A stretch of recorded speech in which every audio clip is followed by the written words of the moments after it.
ಕೇರಳ ಮೂಲದ ನರ್ಸ್ ನಿಮಿಷಾ ಪ್ರಿಯಾಗೆ ನೇಣು ಕೌಂಟ್ಡೌನ್ ಶುರುವಾಗಿದೆ.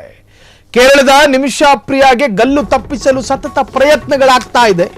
ನಿಮಿಷಾ ಪ್ರಿಯಾ ಮೂಲತಃ ಕೇರಳದವರು. ಯಮನ್ ದೇಶದಲ್ಲಿ ನರ್ಸ್ ಆಗಿ ಕೆಲಸ ಮಾಡ್ತಾ ಇದ್ರು ಆರಂಭದಲ್ಲಿ. ಅದಾದ ನಂತರ ಕ್ರಮೇಣ ಬೇರೆ ಬೇರೆ ಆಸ್ಪತ್ರೆಗಳಲ್ಲಿ ಕೆಲಸ ಮಾಡ್ತಾ ಇದ್ರು. ಅದಾದ ನಂತರ ಸ್ವಂತ ಕ್ಲಿನಿಕ್ ಅನ್ನ ಇಟ್ಕೊಂಡಿದ್ರು. ಯಮನ್ ದೇಶದ ನಿಯಮದ ಪ್ರಕಾರ ಭಾರತೀಯ ಪ್ರಜೆ ಸ್ವಂತವಾಗಿ ಎಲ್ಲವನ್ನು ಮಾಲಕತ್ವವನ್ನು ವಹಿಸುವ ಹಾಗಿಲ್ಲ. ಅಲ್ಲಿನ ಪ್ರಜೆಯ ಪಾಲುದಾರಿಕೆಯೂ ಬೇಕು. ಎಸೆದು ನಿಮಿಷಾ ಪ್ರಿಯಾ ಆಕೆಗೆ ಗಲ್ಲು ಶಿಕ್ಷೆ ಕೊಡಲಾಗ್ತಾ ಇದೆ ಎನ್ನುವಂತಹ ಪ್ರಕರಣಕ್ಕೆ ಸಂಬಂಧಪಟ್ಟ ಹಾಗೆ ಒಂದು ಮೇಜರ್ ಅಪ್ಡೇಟ್ಸ್ಗಳು ಸಿಗ್ತಾ ಇರುವಂತಹದ್ದು. ಕೇರಳ ಮೂಲದ ನರ್ಸ್ ನಿಮಿಷಾ ಪ್ರಿಯಾಗೆ ನೇಣು ಹಾಗಾದ್ರೆ ಆಗುತ್ತಾ? ಕೇರಳದ ನಿಮಿಷಾ ಪ್ರಿಯಾಗೆ ಗಲ್ಲು ತಪ್ಪಿಸಲು ಸತತ ಪ್ರಯತ್ನಗಳಾಗಿತ್ತು. ಹತ್ಯೆಯಾದ ನೋಡಿ, ಭಾರತ ಸರ್ಕಾರ ಮೋದಿ ನಾಯಕತ್ವದಲ್ಲಿ ಪ್ರಯತ್ನ ಮಾಡಿಯೂ ತಪ್ಪಿಸೋದಕ್ಕೆ ಸಾಧ್ಯ ಇಲ್ಲ ಅಂತ ಹೇಳಿ ಓಪನ್ ಆಗಿ ಹೇಳ್ಕೊಂಡಿತ್ತು. ನಾವು ಇಷ್ಟು ಮಾಡಬಹುದು, ಆಕೆಯ ಗಲ್ಲನ್ನು ತಪ್ಪಿಸೋದಕ್ಕೆ ಸಾಧ್ಯನೇ ಇಲ್ಲ ಅಂತ ಹೇಳ್ತು. ಯಮನ್ ದೇಶವನ್ನ ನಾವು ವಿಶ್ವಾಸಕ್ಕೆ ತೆಗೆದುಕೊಳ್ಳೋದಕ್ಕೆ ಸಾಧ್ಯ ಇಲ್ಲ ಅಂತ ಹೇಳಿ ಸ್ವತಃ ಭಾರತ ಸರ್ಕಾರ ಹೇಳಿದ್ದು, ಮೋದಿ ಸರ್ಕಾರ. ಆದ್ರೆ ಹತ್ಯೆಯಾದ ತಲಾಲ್ ಅಂದ್ರೆ ಈಕೆಯ ವಿರುದ್ಧ ದಾಖಲಾಗಿರೋದು ನಿದ್ರಾಜನಕ ಪ್ರಕರಣ. ಕಾರಣ, ಒಬ್ಬ ವ್ಯಕ್ತಿಗೆ ಇಂಜೆಕ್ಟ್ ಮಾಡಿ ಕೊಲ್ಲಲಾಗಿದೆ. ಆತನಿಗೆ ವಿಪರೀತವಾದ ನಿದ್ದೆಯನ್ನ ಬರೆಸಿ ಆತನನ್ನು ಕೊಲ್ಲಲಾಗಿದೆ ಎನ್ನುವಂಥ ಆರೋಪ ಈಕೆಯ ಮೇಲಿದೆ. ಈಕೆಯ ಕ್ಲಿನಿಕ್ನ ಪಾರ್ಟ್ನರ್ ಯಮನ್ ಪ್ರಜೆ. ಸೊ ಆ ಪ್ರಕರಣಕ್ಕೆ ಸಂಬಂಧಪಟ್ಟ ಹಾಗೆ ಈಕೆಗೆ ಗಲ್ಲು ಶಿಕ್ಷೆ ಆಗುತ್ತೆ. ನಾಳೆ ದಿನಾಂಕ 16ನೇ ತಾರೀಕು ಈಕೆಗೆ ಗಲ್ಲು ಶಿಕ್ಷೆ ಕೊಡಬೇಕು ಅಂತೇಳಿ ಯಮನ್ ಸರ್ಕಾರ ಆದೇಶ ಹೊರಡಿಸಿದೆ.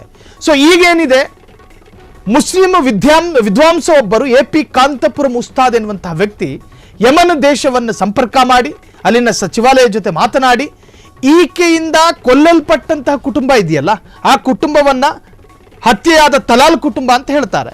ಆ ಕುಟುಂಬ ಒಂದು ವೇಳೆ ಈಕೆಗೆ ಕ್ಷಮೆಯನ್ನ ಕೊಟ್ರೆ ಯಮನ್ ದೇಶ ಗಲ್ಲು ಶಿಕ್ಷೆಯಿಂದ ಹಿಂದೆ ಸರಿಬೇಕಾಗಿ ಬರುತ್ತೆ. ಕೊಲ್ಲಲ್ಪಟ್ಟ ವ್ಯಕ್ತಿಯ ಕುಟುಂಬ ಕ್ಷಮೆಯನ್ನ ಕೊಟ್ರೆ ಈಕೆಗೆ ಗಲ್ಲಾಗೋದಿಲ್ಲ. ಮೋದಿ ಸರ್ಕಾರದ ಪ್ರಯತ್ನಗಳೆಲ್ಲ ವಿಫಲವಾಗಿರುವಾಗ ಕಾಂತಪುರಂ AP ಉಸ್ತಾದರ ಎಂಟ್ರಿ ಆಗಿದೆ. ಕಾಂತಪುರಂ ಉಸ್ತಾದರಿಂದ ಗಲ್ಲು ತಪ್ಪಿಸಲು ಸತತ ಪ್ರಯತ್ನಗಳಾಗ್ತಾ ಇದೆ.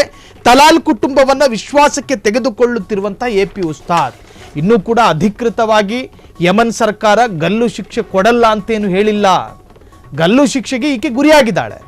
ನಾಳೆ ಈಕೆಗೆ ಗಲ್ಲು ಶಿಕ್ಷೆ ಆಗುತ್ತೋ ಆಗಲ್ವೋ ಅದು ಬೇರೆ ವಿಚಾರ. ಆದರೆ ಈ ಮಧ್ಯೆ ಭಾರತ ಸರ್ಕಾರವು ಕೂಡ ಮಾತನಾಡಿ ಈಕೆಗೆ ಗಲ್ಲಾಗದಂತೆ ತಪ್ಪಿಸಬಹುದಾಗಿತ್ತು. ಆದರೆ ಸತತ ಪ್ರಯತ್ನಗಳು ಮಾಡಿದೆ, ಸರ್ಕಾರಕ್ಕೂ ಕೂಡ ಸಾಧ್ಯ ಆಗಿಲ್ಲ. ಎಲ್ಲದಕ್ಕೊಂದು ಸೀಮೆಗಳಿರ್ತಾವೆ, ಸೀಮೆ ಮೀರಿ ಪ್ರಯತ್ನ ಪಡೋದಕ್ಕೆ ಸಾಧ್ಯ ಇಲ್ಲ. ಹಾಗಾಗಿ AP ಉಸ್ತಾದ್ ಅವರು ಗ್ರ್ಯಾಂಡ್ ಮುಫ್ತಿ ಅಂತ ಕರೆಸಿಕೊಳ್ತಾರೆ.